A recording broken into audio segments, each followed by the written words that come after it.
Hello, everyone, and welcome to the Child Psych Podcast. My name is Tammy, and I am a mother of three. I am the co-founder of the Institute of Child Psychology. I'm a registered psychologist and a registered play therapist. And today on our podcast, we have Natasha Daniels, who is going to help us walk through a little bit of anxiety and mostly a lot about OCD. Just wanted to let everyone know, if you are enjoying our podcast, we highly encourage you to give us a review, help us spread the word about our podcast. You can go to icphelps.com or your nearest podcast provider platform to do so. All right. So with Natasha today, she has been an anxiety and OCD therapist for over 2 decades. She combines both her clinical expertise with her lived experiences raising her own 3 kids with OCD and anxiety. She's the creator of the website AT Parenting Survival, as well as the host to the AT Parenting Survival podcast and YouTube channel, Ask the Therapist. She also gives an in-depth support to thousands of parents raising kids with anxiety or OCD through her books, courses at the AT Parenting Survival online school, and her online membership at AT Parenting Community. And some of her books include Crushing OCD Workbook for Kids, Anxiety Sucks, A Teenage Survival Guide, How to Parent Your Anxious Toddler, It's Brave to Be Kind, and The Grief Rock. So you've got quite the resume. As welcome to the Child Psych Podcast. Yeah, thanks for having me. I appreciate it. Yeah, so I was checking out your YouTube channel, looking at all these shorts and all the things you offer and the great amount of resources you have for parents. So you're such a gift to Oh, parents who are thanks. really not sure how to navigate this. And it's such a big issue with our kids. We know anxiety is probably the number one mental health issue. But how did you get into this? I mean, you're a therapist, but tell us a little about your journey, like how you got here. Yeah, it's kind of a windy journey, but I was raised, you know, with mental health issues. So my father had bipolar, so I always wanted to be a therapist.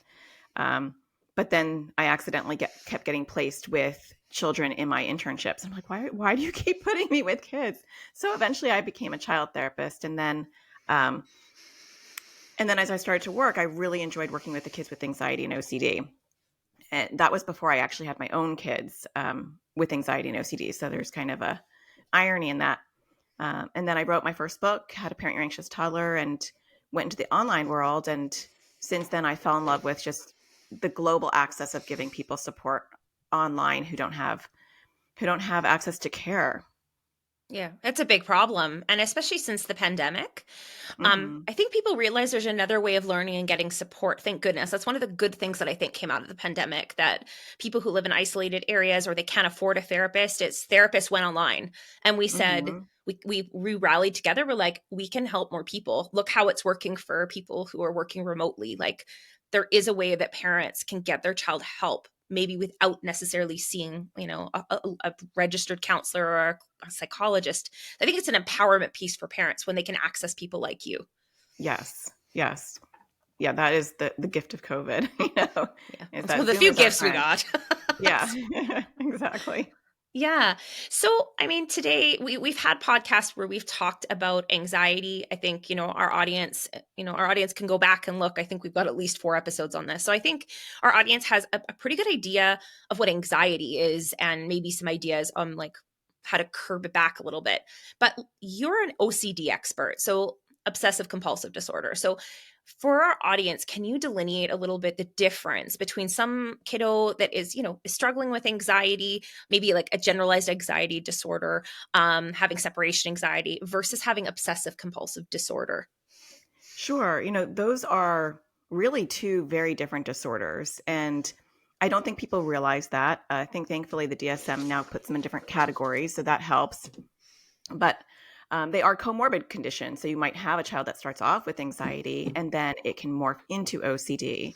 And I always say OCD is like anxiety's bigger, badder cousin, because I feel like OCD can immobilize you pretty quickly. And the difference is when you have anxiety, whatever the theme is, you often want to avoid. You might get some somatic issues. You might ruminate, and that's where it stays. And so your relief is really avoidance or just stress. With OCD, you get an intrusive thought or feeling, and then you need to do something to get that brief relief. You need to do or avoid something to get that brief relief. But the more you do it, the bigger the OCD grows. So it's this loop. And more often it's more nonsensical, irrational. The person with OCD knows intellectually that it doesn't make sense most of the time, but they can't stop doing it. And it impacts different parts of the brain too. Anxiety is the amygdala. And with OCD, we're seeing, the basal ganglia and the circuitry of the brain. So it's really two different parts of the brain as well. So when you say about it grows, can you just expand on that a little bit? So let's say a kiddo, I don't know, mom or dad has to say goodnight 5 times. Like there's this constant reassurance, or I love you, or you're safe. There's this constant, and maybe they count it, or maybe there's just this compulsion before bed that it has to be said and said and said. When the parents do that thing, as an example, how does that make it worse? Does that make sense? How does it It grow? does. Yeah. Yeah. We could talk about the science. We could talk about just behaviorally. Intuitively, as a parent, I get this because I have my own 3 kids with OCD, and I actually have my youngest does this bedtime with this magical thinking of, if my mom doesn't say I love you back in a certain way, or it doesn't feel just right, then maybe she'll die, or maybe something bad will happen. I mean, that's just an example. Everyone's different. And it's almost like I kind of equate it to like a mosquito bite. It itches and you want to scratch it, but when you scratch it, then you're kind of breaking the skin and it's making it worse. And so when you go and you say, I love you too, OCD is not satisfied. It's not satiated. And so it gets on a loop. And then the more you do it, the more it wants it, and the bigger it grows. And so you might have the next night, there's a new compulsion added to it, or you might be stuck for an hour going back and forth until its OCD is satisfied. And really physiologically what it's doing is it's growing those neural pathways. And so it's like, when you learn anything new, it's riding those highways in your brain and it's hardwiring them.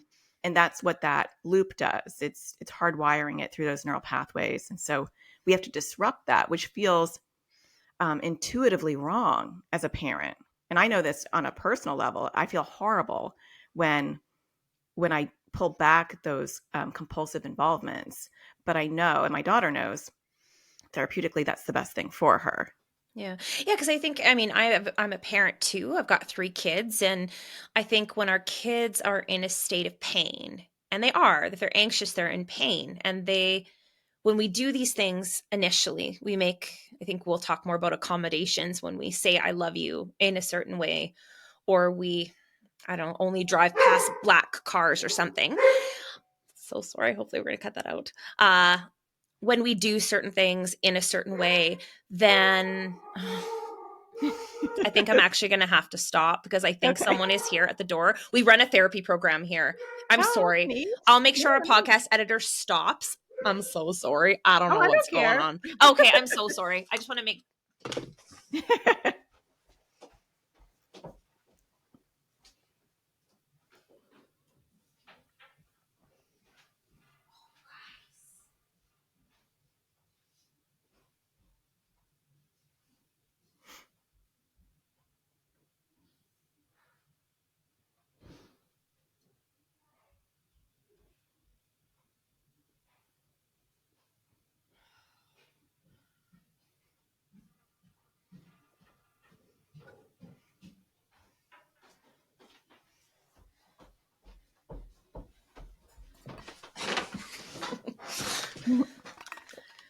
the only bad part of working from home is when clients come to the door and I'm like, no, the cabins are down there.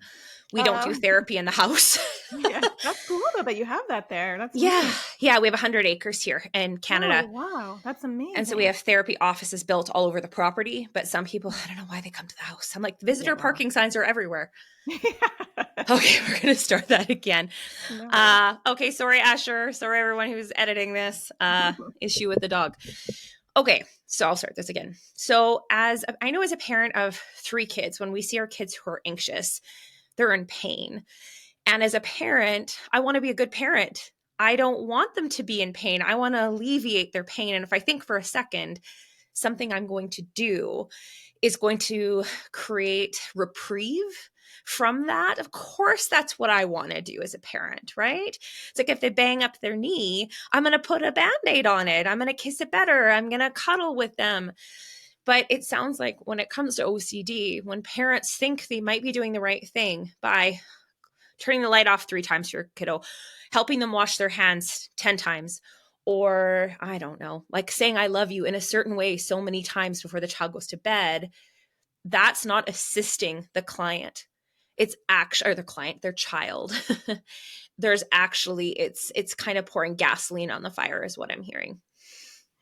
It is. And I think the hard part is when parents hear that sometimes, or they start to dabble in the OCD world and they realize that accommodations in how we talk about it with OCD, which accommodations in the OCD world, because it's talked about differently in different places, is, being part of that compulsion, being part of that OCD loop.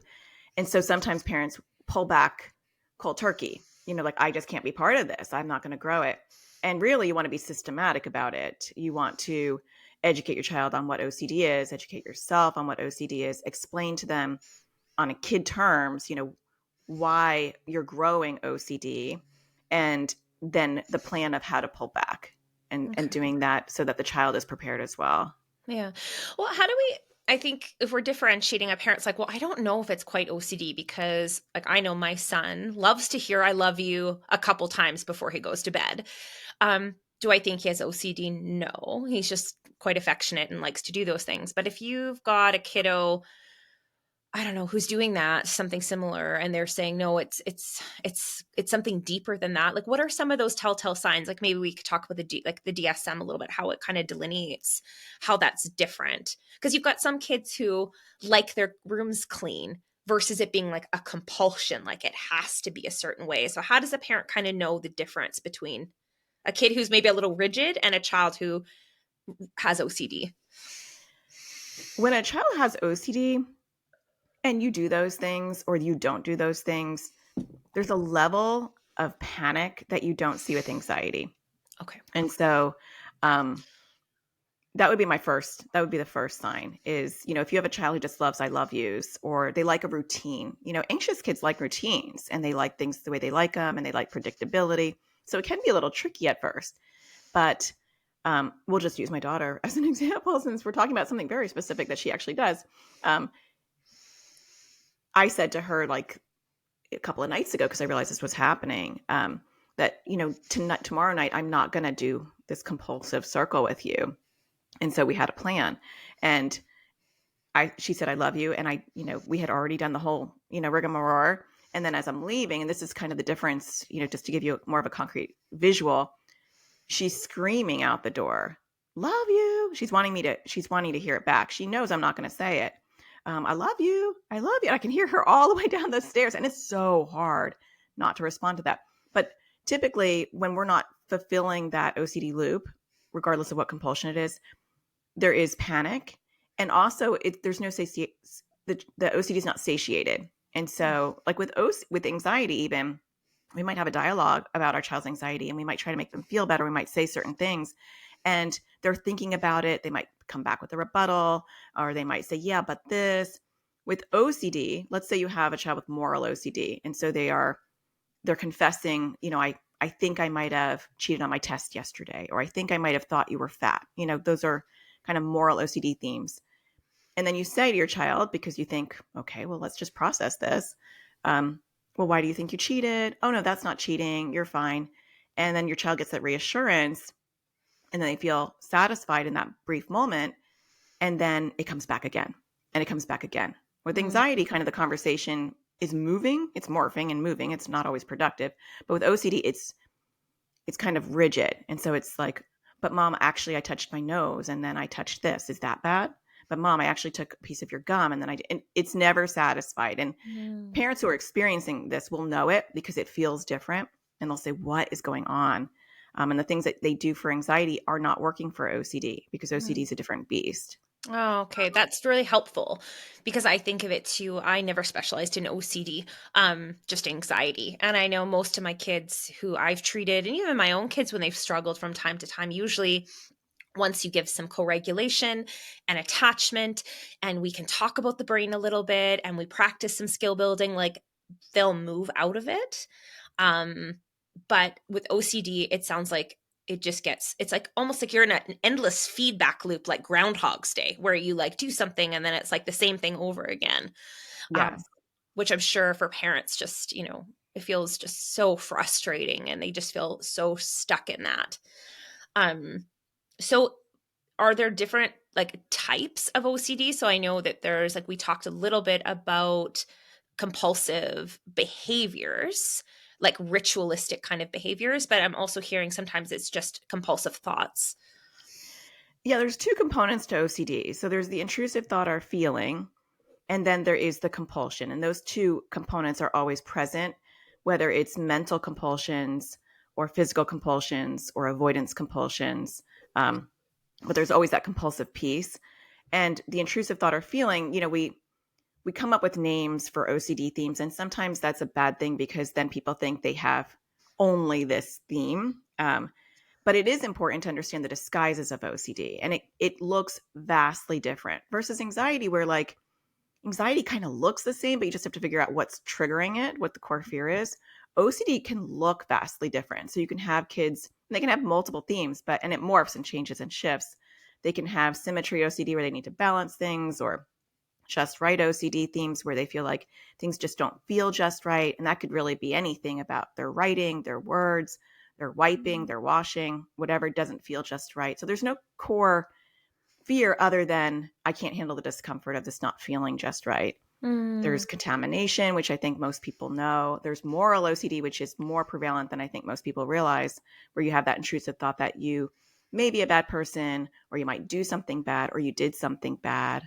There's harm OCD, where you are worried that you might harm other people, you might harm yourself, or that other people might harm you. And so these get very confused when people aren't aware of these different themes because they look different, and they can look like other things. They can look Yeah. like true suicidal ideation. They can look like someone's grappling with true moral, um, moral concepts. It can be confusing. Oh, well, we're so glad people can go to the description of this podcast and get more help from you if parents are like, oh my goodness, like I didn't realize that could be OCD. Because I never even thought about that with some of just the obsessive thoughts. I always think of it too, and I'm a psychologist, I just haven't treated this as much. I always think of my kids who are really rigid in the rituals. Does that make sense? Like those are the kids who usually we end up with referrals for when we Hmm. see that. So that is really great that you're able to expand on that of being like, you know what, it's actually more pervasive and it can be more expansive than we would think it is. And we end up thinking it's something else, but it's actually this. Hmm. So if a parent or even a therapist, is listening and they're like, okay, so like what do we do with this? And I realize like it's not as simple. We can't fit this in 20 minutes, but we're going to fit a few things in. I guess first thing is what types of therapy are effective. And the second thing is, we'll talk about a few steps parents could start to take. And then of course, if they needed more information, we can kind of shuffle them to you and your community if that's appropriate for them. Yeah. So therapy modalities with OCD, it's very specific. They've done a lot of research on what is evidence-based approaches for OCD, and really the gold standard is cognitive behavioral therapy. And under that umbrella, it's ERP, exposure response prevention, which is a type of exposure therapy. And so that's the go-to for that aspect. I also feel like the supplemental therapies that are very common in the OCD world are ACT, acceptance commitment therapy. There have been a lot of OCD therapists that have adapted ACT. The OCD community has adopted ACT, and so that's part of it too. I think that's a really great supplement. And then for the parent support, definitely the SPACE program, Ellie Leibowitz's SPACE program, which helps you systematically pull back those accommodations and detangle yourself from the OCD. And so those three areas are really helpful. Yeah. What do you find with your parenting community? And I've taken the space training, and parents, like if you can find a therapist who specializes in space, highly, highly recommend. So my recommendation to parents would be like, get your kid into some counseling. That can be very helpful just to help them. Like if they're littles, I'd say play therapy. If they're a little bit older, your CBT kind of therapies can be great. but then you are getting support in space is like my favorite thing, because parents need training on how to work with this at home. It can't just be, I always think it's a systems approach.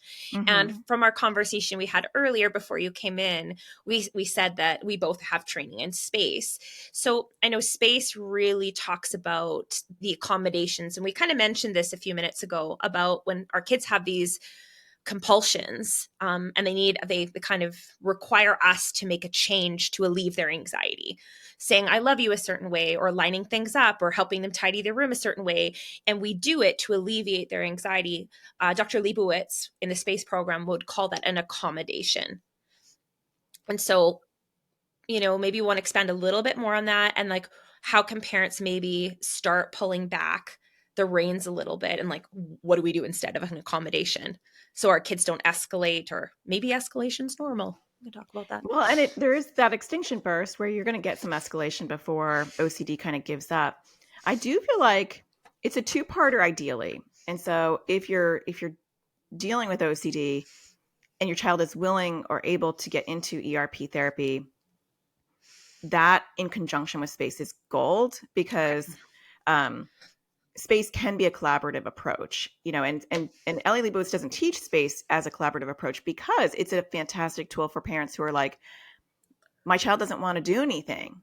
And really, they're probably not capable at that moment. And so they put their hands up in there and they say, there's nothing I can do. And there is something you can do. You can always do space. And now there are space trained therapists that will work solely with the parent. And I love that as a resource. And I give that out all the time because there's always something we can do. In a perfect world, though, we'd want the child, even at any age. I mean, I've worked with kids as young as 4, all the way up to young adults. We'd want kids to learn what OCD is, how they are hooking you in. I've worked with kids and I've had parents in my community where the child is the one that identifies, Mom, when you say that, when I tell you, I'm sorry, and then you say, it's okay, that's actually my OCD talking to you. I mean, that's a beautiful thing, because then we can collaborate and we can use the space approach and say, how should I speak to you instead? What can I do to not feed your OCD? And we're working as a team. That doesn't always happen, but having both aspects really helps. But if your child is not able or willing to do that, space is still a really viable therapy option, because OCD will tangle you and your family and hijack your family. And I've worked with so many families where literally the entire family is following OCD rules. I walk into the room and Dad has to walk out, and then we hand your food and we have to hand it a certain way. And then we have to wait 2 hours. We all have to go take showers. I mean, crazy amount of accommodation, and OCD is dominating the house. Yeah. And the child's not wanting to work on it, or just not able to, and to do space. Yeah. And I think when a really good way to frame this, I think for parents who are listening, is when we make these accommodations and we're letting the OCD kind of run the household, is I think what Natasha's saying, is it decides the rules of the game, and we're following, everybody now in the family is following the rules. When we let kids maybe avoid hard things, or we succumb to these rituals our children insist on, to which they think they're going to avoid something bad happening if they do it, we're saying those things are probably going to happen. Like, those bad things are going to happen if we don't do this, or your anxiety is as bad as, it's worse than you thought it was. Like, Mom and Dad are following the rules too. So the OCD must be correct, because we're abiding by the rules too. So OCD is the boss. OCD tells you something bad's going to happen. We got to do these things. And I think parents in the moment are so innocently and compassionately trying to make changes so they see some relief in their child, but it's just feeding the monster. Yeah. And I think it's well said, because even though that's not our intention as parents, we are inadvertently conveying that you can't handle this discomfort. Yeah. That I don't trust that you have this. And so I'm going to do this for you so that you can get, that brief relief, which is really teaming up with OCD. And that's not ever a parent's intention. No. But the goal is to say, you can handle this discomfort. And sometimes it's not that something bad's going to happen. Sometimes OCD is the fear of disgust. It's just, it repulses me. And OCD is very shifty in that it can threaten families. I've had a lot of families will say, well, then he's not going to eat, or he's going to have a huge aggressive outburst, or there are threats that come with pulling back these accommodations that can be scary and unhealthy. And so that's why navigating it carefully, because the option isn't then you don't do anything, because then you're going to be on this hamster wheel for life. But how do you do it? Get the supports, get the training to systematically pull it back. And normally OCD is a big puffer fish, and it's all puff, now I don't know what the metaphor would be at the end of that, but Uh, it's not really puffy.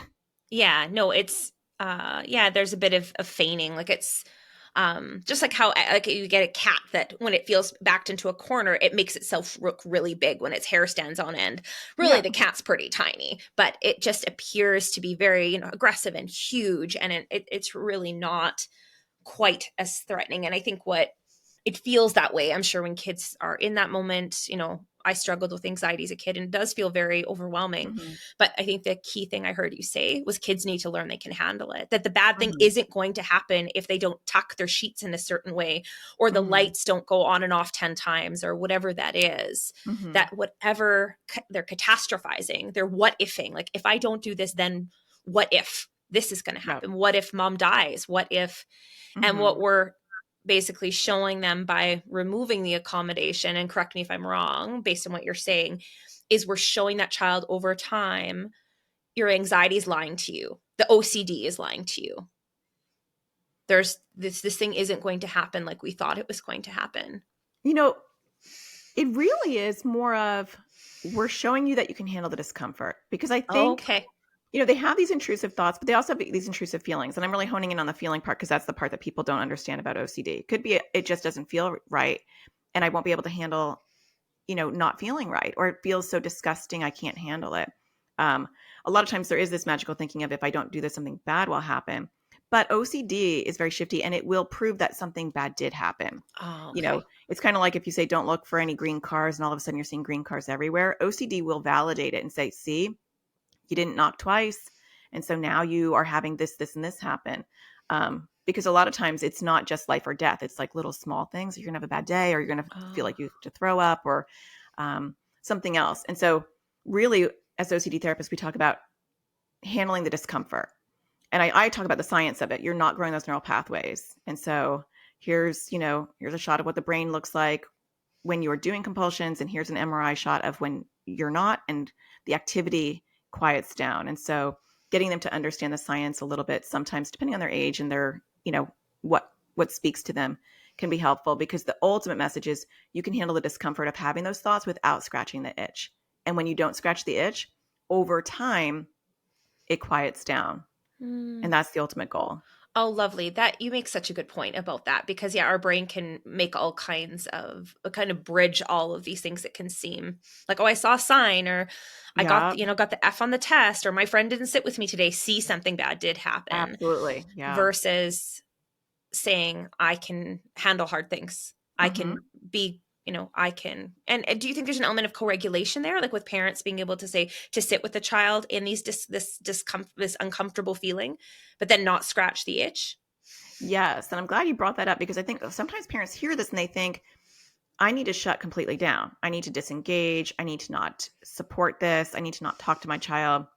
And that's not what we're saying. And it's not what the space program is saying. It's, how do we validate their struggle? I know this is hard. I know that you're struggling, and I know that you can handle this, and give them that empowerment to believe in them enough to not scratch that itch, but then to help them, what their coping skills are, um, how to cheerlead them through this, and empower them is a really important component.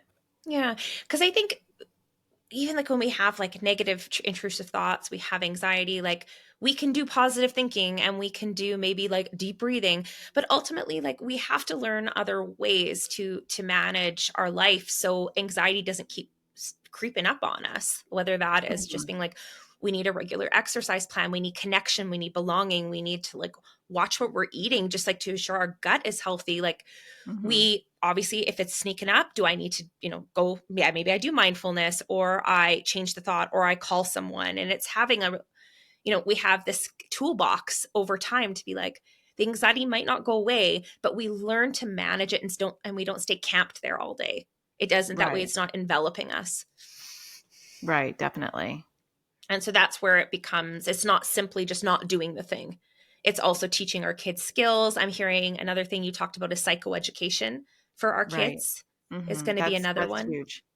Yeah, Okay. and there's a lot of shame that comes with OCD. The thoughts they can have, especially once they hit puberty, can be very sexual in nature, very taboo. And so, and the stereotype of OCD in general. And so there's so many ancillary things that we have to work on, working on their self-esteem, the narratives that they're telling themselves about who they are and what they are, and getting them connected. I think that that's very therapeutic to get them to tap into their passions. That's kind of an ACT approach of what do you care about? What is OCD taking away from you?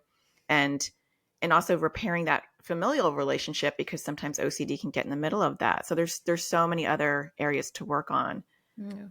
to help a child. Beautiful. So I'm going to ask one more question, then we'll talk about kind of your resources. And this one comes up for parents just because I think it's child psych podcast, psychology, and a lot of people associate us with psychiatry and we're not the same thing, but it's going to come up. Do you find that kids with this and teens with this diagnosis are often given medication? And is that more of a last resort, do you think, with these kids if parents are just not sure? Because that's one that I know meds comes up a lot. Yeah, and medication like SSRIs for anxiety are typically given for OCD as well, but at much higher dosages. And I'm not a psychiatrist, so there's my like caveat with Yeah, everything me I'm about to too. say. We're not Yeah. saying go get your child, which she's talking about an antidepressant and a selective serotonin reuptake inhibitor. Um, Yeah. So, but research shows that it's not as effective as it is for anxiety, but okay. research does show that a combination of pharmaceuticals and ERP is typically the most effective. I typically, as a therapist, say start with therapy and see how far you can go. There are times where kids need some training wheels and it's just too acute. A lot of times it can impact kids can't go to school, they can't eat. There's a lot of like health issues that start to happen, or they can't even do ERP because they're just in a place where the acuity of the OCD is too much. And so um, it's a case by case Okay. situation. Yeah, I know some parents are just questioning. And I always say, like, for me as a psychologist, meds are usually a last, it depends how bad it is, but it's usually last case, worst case scenario here that we actually go to meds. But it's good to know that, best case parents, what she's saying is first try therapy, get your kids in counseling, maybe find a therapist or a group that does. I know some people do groups with space. I know lots of Mhm. therapists who've done that. You can go to the space website, or we're going to talk about Natasha's resources as well. But if it's really acute and like your child's not eating, and then get a referral for someone who, like, probably a psychiatrist who understands the impact of meds, especially trained with children. If the therapy is not making the dent and that child's kind of falling apart, even though we've tried counseling, is what I'm hearing. Right. Yeah. Mhm. So tell us a little bit about your platform. Obviously, I mentioned some books, which will be in the podcast description, episode description. But I'm really interested to hear about like your community. I've been on your YouTube channel; it's fantastic. But what can you provide parents who just need? I think they need courses and they need to learn more. And I know I learn in a community better where I have other parents or other people who are struggling with the same thing. Yeah, definitely. You know, I have passive support, so I have a podcast and a YouTube channel to just spread that education to get people to realize some of the stuff that they're seeing could be OCD. I also talk about anxiety, but I feel OCD is missing in the world. But then parents wanted more in-depth support, so I created an online school that just has courses that are on demand that I kind of just share everything that normally I do in therapy. And so it's kind of like an on-demand therapy course, but it's not therapy, but it's, just to give you those skills. And then parents wanted one for their kids directly. So I did create just last year a course that is for kids and teens with OCD. And I Oh, actually got 12 kids to help me make it. oh, And that's so, so cool. What is that yeah, found on your platform? On it's at the atparentingsurvivalschool.com. So it's a different Okay. website. It's my online school. Okay, that's so cool. So I'll make sure that we include a link to that. And then with your platform, is it mostly like ours is mostly passive learning, which parents like watch videos and they read things. And is yours interact more of an interactive and lives and things like that? Like we do like webinars every couple weeks, but Yeah, I had the online school, and then I was getting all these emails that parents wanted to work with me, and I had closed my practice, just focused on these global resources. And so I wasn't doing that. So then I decided, okay, I'll open up a community that would be a much more in-depth support. And so I opened the AT Parenting Community, which is a different website. I have way too many websites. It's atparentingcommunity.com. And in that, they are kind of gifted free access to a lot of my main courses. Okay. So I just want to like jump their education. But then we do weekly Zoom live classes, and we have a monthly support group call, and we have a kid support group call and a teen support group call. And they have like a forum where they can talk to me directly. And so there's a lot of nuggets in there for people Okay. who, and a lot of times parents go in there, they're on a wait list, they can't find an OCD therapist. They're in a location globally where there's just a barrier to treatment. So or their therapist actually recommended them. We actually have a lot of therapists in there because I have a therapist component, and they're learning as well, which is fantastic. Yeah, and I really want to put that out there as being a child psychologist myself. There's a reason this particular diagnosis was referred out in my practice. I worked with kids with generalized anxiety, any trauma or separation anxiety, things like this. But when it comes to OCD, that is a clinical specialty. And to me, it was someone trained in space, someone trained in ERP. And so we always want to say just because they're a child therapist, a counselor, LPC, clinical social worker, doesn't mean they have training in that modality. And it is very specialized.